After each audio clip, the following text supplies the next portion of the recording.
Bonjour.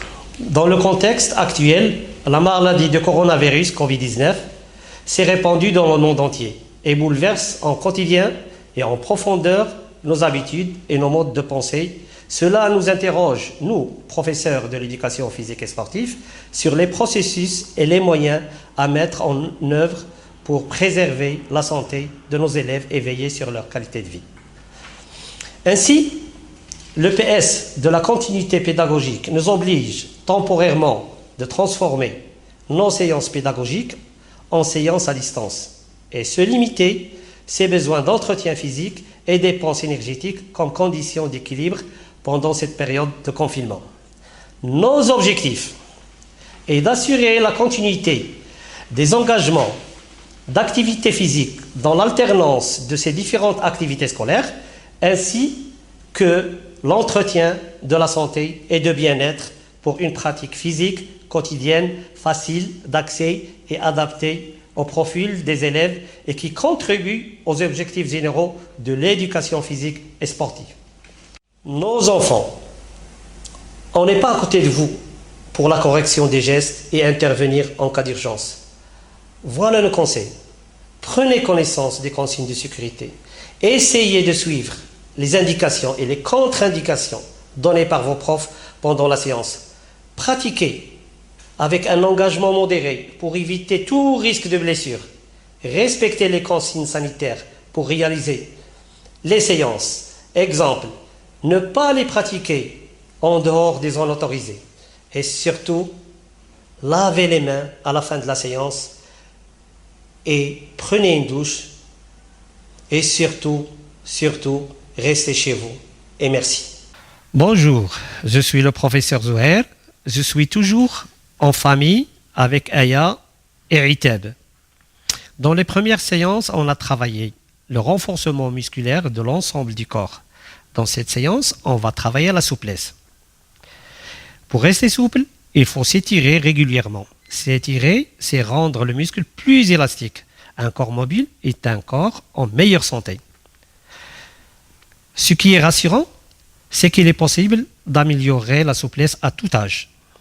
Il existe deux types d'étirements, l'étirement statique et l'étirement dynamique. L'étirement dynamique s'exerce pour échauffer le corps. L'étirement statique est un étirement qui s'exerce pour gagner en amplitude, c'est-à-dire devenir souple. Avant le travail, l'étirement permet de préparer le muscle à l'effort et augmente le rendement. Après le travail est un moyen de récupération active qui permet au muscle d'éliminer l'acide lactique accumulé pendant le travail. Voilà quelques conseils avant la pratique. Si vous souffrez d'inflammation musculaire ou de problèmes cardiovasculaires, demandez conseil à votre médecin. Également, si vous avez aussi subi une fracture récemment ou une chirurgie ou une hernie discale, il est déconseillé de pratiquer les étirements au risque de ne pas raviver les douleurs. Respectez toujours une grande lenteur de votre possibilité. On va commencer notre échauffement. On va commencer avec la partie supérieure, après on descend à la partie inférieure. Notre échauffement, ça sera un échauffement dynamique. Bon, là, on travaille avec élévation des bras vers le haut. Voilà, on travaille avec la main droite, main gauche. Voilà, et on travaille selon le rythme. 1, 2, 3, 4, 5, 6, 7 et 8. On va changer la posture, hop, de la droite vers la gauche. Les bras légèrement tendus. Voilà, on travaille.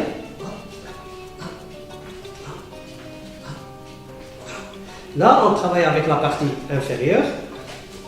Droite, gauche, droite, gauche, droite, gauche, latérale. Hop, 2, 3, 4, 5, 6, 7, 8. Avant, arrière. Avant, avant, avant, avant, arrière. Arrière, arrière, arrière. On travaille la souplesse du poignet. Le coude, on change, on fait le même travail. Articulation des épaules. Le cou, de la droite vers la gauche. Les hanches. 3 fois dans un sens et 3 fois dans l'autre sens. Après, au niveau du genou, on ouvre, on ferme. On ouvre, on ferme. On ouvre, on ferme. Là, on travaille la souplesse au niveau de la cheville. 3 fois dans un sens, 3 fois dans l'autre sens. Et on fait le même travail avec l'autre jambe. Là, on va passer à la partie fondamentale de notre séance. On va commencer avec un tout petit test et on va finir avec le même test. Et on va essayer de voir si on a progressé en souplesse ou pas. Donc, on va descendre, on va choisir la posture de la pince comme posture de départ. On va descendre là, dans cette posture. Cette posture, elle est interdite pour les gens qui ont l'appendicite. Donc, on doit toujours garder les jambes tendues au niveau des muscles mollets, ischio-jambiers, toute la partie inférieure du corps.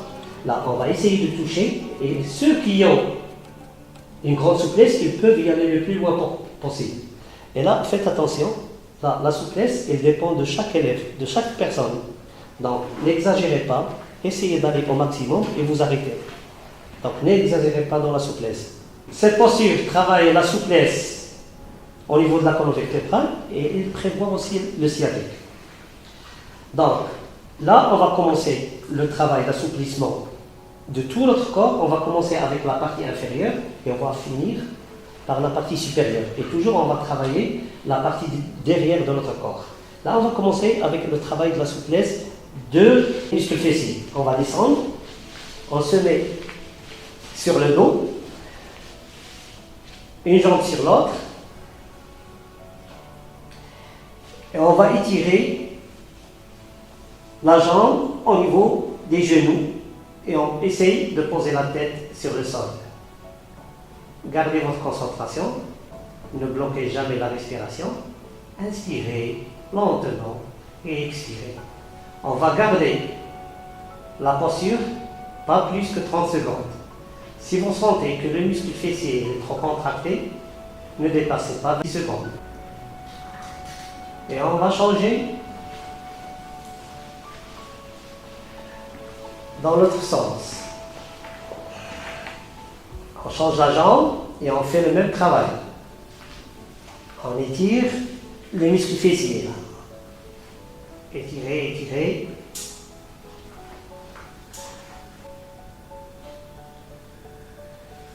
Et on se repose, on souffle, on inspire et on expire. On va essayer maintenant de travailler la demi-chandelle. Voilà. On prend cette posture. Voilà. On pousse les jambes vers l'avant. Cette posture, on l'appelle la demi-chandelle. Donc, quand on parle des indications, des contre-indications, les gens qui ont un problème au niveau cervical, ne poussez pas plus loin. Restez dans cette posture. Et les gens qui ont plus de souplesse, essayez de partir et de toucher le sol avec la pointe des pieds. Là, ça vous permet de travailler une autre posture qu'on appelle la charrue. Poussez, poussez, poussez, poussez les jambes vers le bas, poussez, poussez, vous arrivez. Chacun de vous travaille selon sa souplesse. Donc là, je suis en demi-chandelle et les autres, ils sont en posture de la charrue. Cette posture, ça permet d'éliminer les varices qui se trouvent dans le corps. Aussi, dans les contre-indications, elle est interdite dans la période de menstruation. Et on revient. On inspire et on expire. On va travailler le dos et après la partie supérieure de notre corps, la partie cervicale. Alors, on va se mettre dans cette posture. Là, on va essayer. Donc, le premier test, les pieds étaient en extension. Là, en légère flexion, au niveau du genou. On prend la pointe des pieds et on pousse vers l'avant. On étire avec les mains et on pousse les pieds vers l'avant. Et comme ça, vous allez sentir l'étirement au niveau du muscle lombaire, dorsal. Et quand on pousse la tête vers le bas, on va sentir l'étirement au niveau du cervical. Ne dépassez pas 30 secondes. Revenez à votre première posture. Soufflez, inspirez et expirez. Il ne faut jamais bloquer la respiration. Maintenant, on va essayer d'aligner les deux. Les muscles, on va travailler notre posture. On va travailler l'étirement au niveau des muscles mollets, ischio-jambiers, le dos et les cervicales. Là, on va essayer d'aller prendre la pointe des pieds. Si on arrive, si on n'arrive pas, on tient la main ici. Le plus important, c'est que vous baissez la tête vers le bas. Quand on baisse la tête vers le bas, on sent l'étirement au niveau cervical.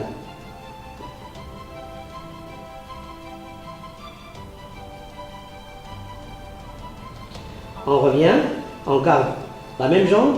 Maintenant, les deux doigts au niveau de la tête et on pousse la tête vers le bas, légèrement, n'exagérez pas.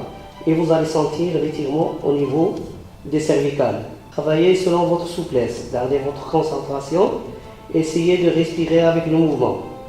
On revient, on garde la posture, la première posture, on inspire et on expire. On change la jambe et on fait le même travail. On tient la pointe des pieds. On va baisser la tête un tout petit peu pour préparer le cervical. Et là, avec les deux doigts, on essaye de pousser légèrement la tête vers le bas, garder le dos bien droit et pousser vers l'avant. On revient. On va croiser les jambes comme ça. On garde la concentration pendant 1 minute. Le dos bien droit. On inspire et on expire. Et on va passer au deuxième bloc. Donc, puisqu'on a travaillé la partie derrière, maintenant on va commencer avec la partie de devant. On va s'asseoir au niveau du genou, en cette posture. Voilà. On va mettre les mains derrière. On descend doucement. Travaillez votre respiration avec le mouvement. Essayez de lever le genou vers le haut. Et là, comme ça, vous allez sentir l'étirement au niveau du pied et des jambes. Et on revient. On inspire et on expire. Maintenant, on va essayer d'entamer le quadriceps. Voilà. On va se mettre en cette posture.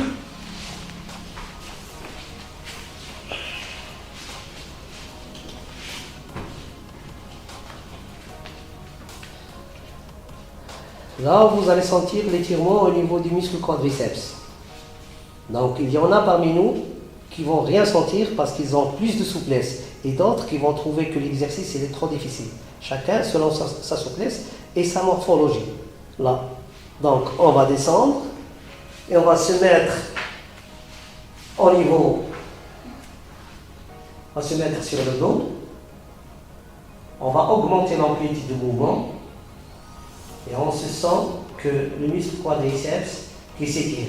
Il y en a parmi vous qui ont plus de souplesse. Cette posture ne permet pas d'arriver à l'amplitude finale. Ils ne vont rien sentir.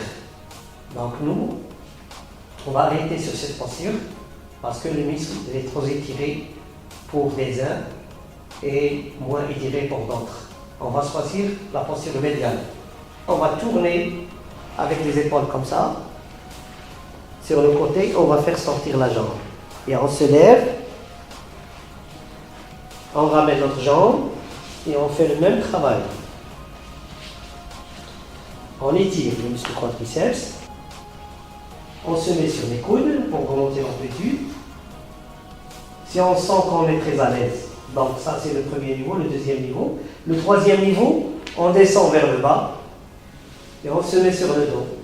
Et comme ça, on augmente l'amplitude de mouvement. Je tourne les épaules et je fais sortir la jambe. Et je respire pendant 15 secondes. On va essayer de travailler la souplesse du ventre. Bon, on va passer à la troisième posture, la posture de cobra, pour étirer les muscles du ventre. ceux qui ont des troubles cardiaques, il faut éviter de faire cette posture, et aussi ceux qui ont des pressions sanguines trop élevées. Donc, on va se mettre en posture. Là, on se met les jambes jointes et tendues, les bras au niveau des épaules, le bassin, on va essayer de le coller sur le sol, on va lever la tête. Cette posture, ça permet de tonifier les ligaments de la colonne vertébrale. Levez la tête un peu vers le haut, et comme ça, vous allez sentir l'étirement au niveau du ventre. Inspirez lentement et expirez. On va travailler une petite variante. On va pousser le corps vers l'arrière.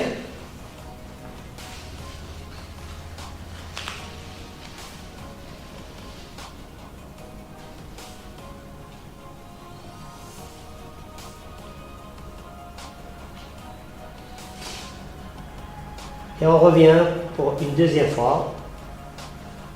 J'inspire profondément. Je bloque ma respiration un certain temps. Et j'expire doucement.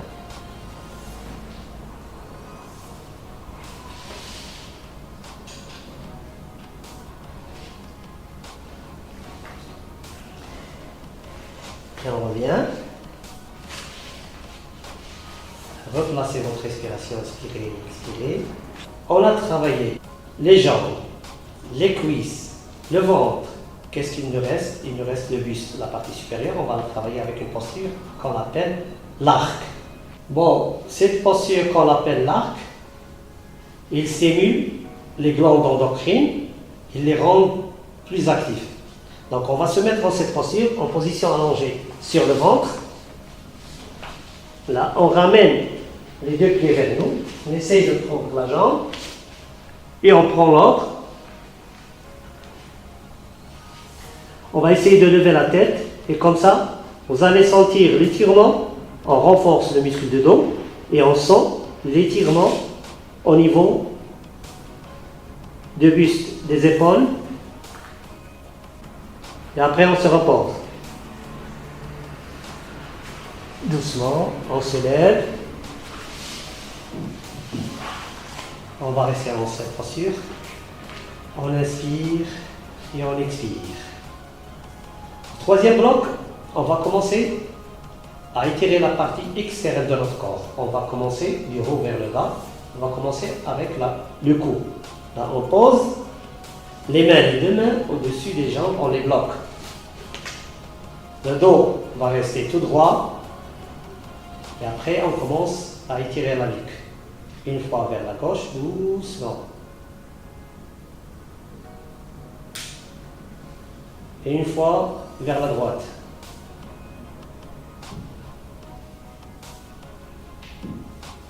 On garde notre concentration. J'inspire et j'expire. On a étiré la nuque. Maintenant, on va partir sur la partie externe des bras. On se met en cette posture de deux chats.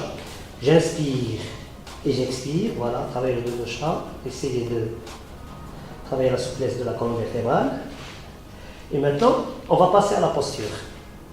On pousse le bras vers l'extérieur. On pose le coude sur le sol et on pousse le corps vers l'arrière. Et comme ça, vous allez sentir l'étirement au niveau du bras de l'extérieur.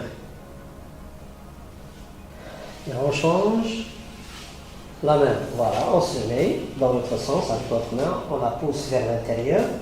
On bloque le coude sur le sol et on pousse le corps vers l'arrière. Bon, comment on a fait un suivi? La nuque, les épaules de l'extérieur, maintenant les hanches. Je me mets à genoux, je pousse la jambe latérale, une main vers le haut et je me pousse vers le côté de la jambe tendue. Et on va sentir l'étirement au niveau des hanches, les muscles obliques et les muscles transverses. Je me lève. Je pousse la jambe vers l'avant. La main vers le haut. Je tiens la main au niveau du poignet et je pousse vers la jambe. On revient, on pose les mains et on se repose. Donc on a travaillé la nuque, les épaules, les hanches. On va partir à la partie externe de la jambe. Muscles moyen fessier, tenseur de fascia lata et la jambe de l'extérieur. On va descendre. On va se mettre sur le dos. On garde la concentration. On va revenir au travail des hanches. Alors, on se met en cette posture. On va essayer de poser la semelle sur le sol. Les bras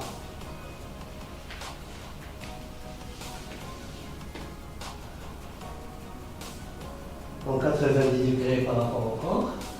Je regarde dans le sens opposé du mouvement et je vais sentir à cette posture, ça permet de travailler l'étirement au niveau des hanches. Voilà. Autre côté, les hanches de l'autre côté. Et je mets la tête dans le sens opposé du mouvement. Je reviens. Je change la jambe. Je fais le même travail. Je descends avec la semelle sur le sol. Là, je sens les hanches. Le regard toujours dans le sens opposé du mouvement. Je reviens avec la jambe et je pars dans l'autre sens. Je regarde.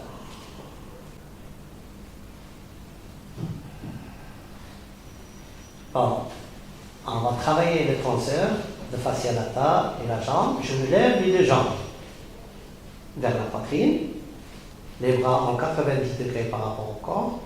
Les épaules gardent le contact avec le sol. Je descends avec les deux genoux dans ce sens.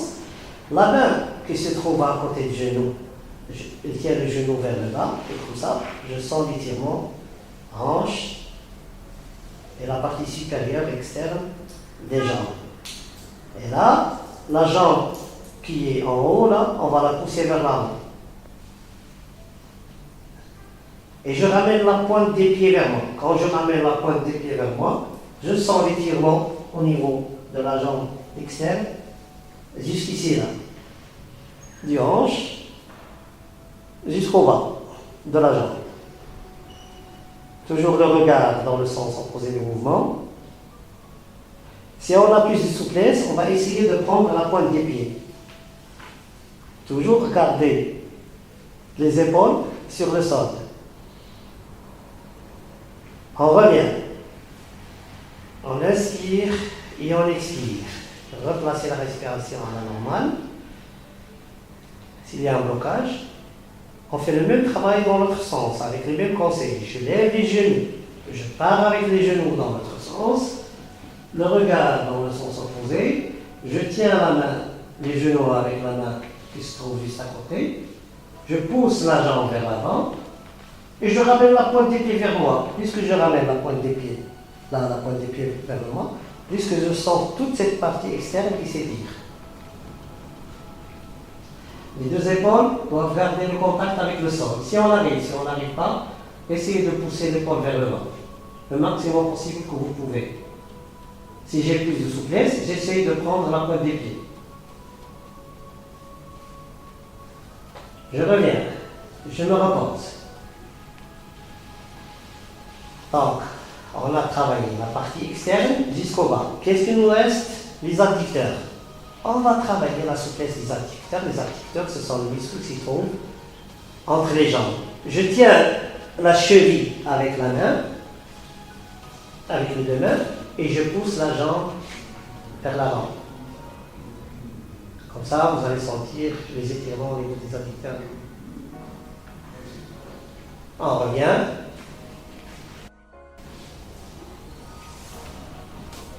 On change la jambe et on fait le même travail.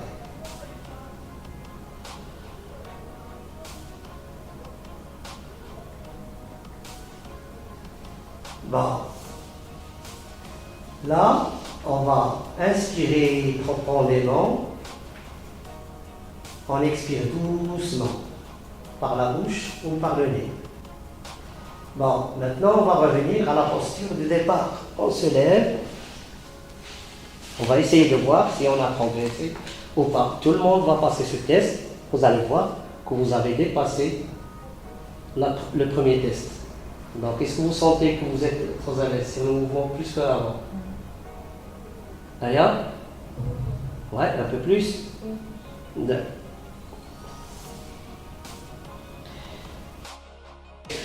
Cette séance, on a travaillé la souplesse de la partie devant, partie derrière et partie postérieure de notre corps. Donc, avant de terminer la séance, j'ai des conseils diététiques à vous donner. Le conseil d'aujourd'hui, c'est essayer de participer aux préparations des repas pour savoir qu'est-ce que vous allez manger.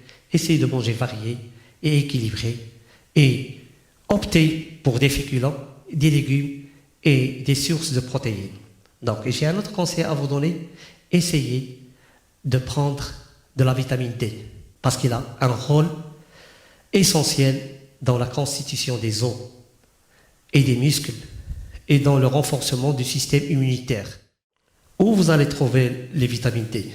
Les vitamines D, vous allez les trouver dans des poissons gras, dans les abats, dans les jaunes d'œufs et d'autres. Donc, n'hésitez pas à vous exposer quelques minutes au soleil en prenant toujours les précautions. Ça veut dire ne restez pas assez longtemps exposé au soleil.